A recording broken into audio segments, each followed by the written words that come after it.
সকালের শান্ত স্নিগ্ধ প্রকৃতির দৃশ্য। ফসলের মাঠে নানা রকম ফসল।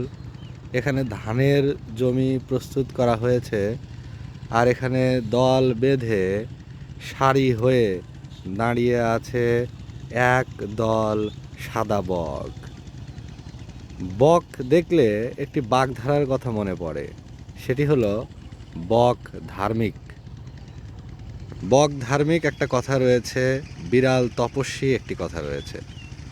বক ধার্মিক কথার অর্থ হচ্ছে যে ভণ্ড, কপট বা অসাধু বা অসৎ, তাকে বলা হয় বক ধার্মিক। এর অবশ্য একটি অর্থ রয়েছে, এই বকের স্বভাবের সাথে সেটা মেলে। যেমন এখানে বক যে দাঁড়িয়ে আছে, বকের দাঁড়িয়ে থাকার যে ভঙ্গি, এক পায়ে দাঁড়িয়ে আছে।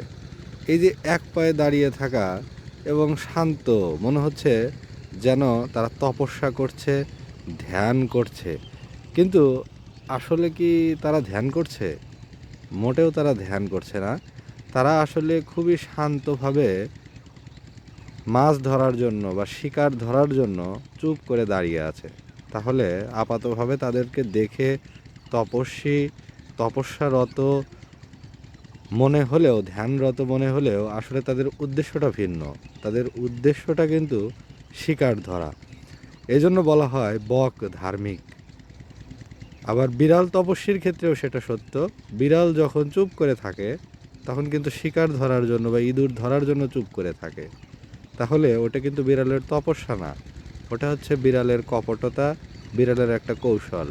ঠিক বকেরও এটা হলো শিকার ধরার, মাছ ধরার বা পোকা ধরার একটি কৌশল। এই জন্যই বলা হয় বক ধার্মিক। সাদা বকের উড়ে যাওয়ার দৃশ্যটি অনেক সুন্দর। আকাশে যখন একটি পাখি উড়ে যায়, যখন কবুতরের ঝাঁক উড়ে যায়, বকের ঝাঁক উড়ে যায়, তখন এটি অত্যন্ত সুন্দর একটি দৃশ্য। এ যেন প্রকৃতির জেগে ওঠার একটি গল্প। সারা রাত ঘুমিয়ে থাকার পর রোদের সাথে সাথে ধীরে ধীরে প্রকৃতি তার নিজস্ব ছন্দে ফিরছে, জেগে উঠছে চারপাশ। একটি ছোট্ট গাছে ধরে আছে পেঁপে, একদম ছোট গাছে ধরে আছে 3টি পেঁপে। এই যে আকাশে বকের ছুটে চলা, বক এক জমি থেকে আর এক জমিতে ঝাঁক বেঁধে চলে যাচ্ছে খাবারের সন্ধানে।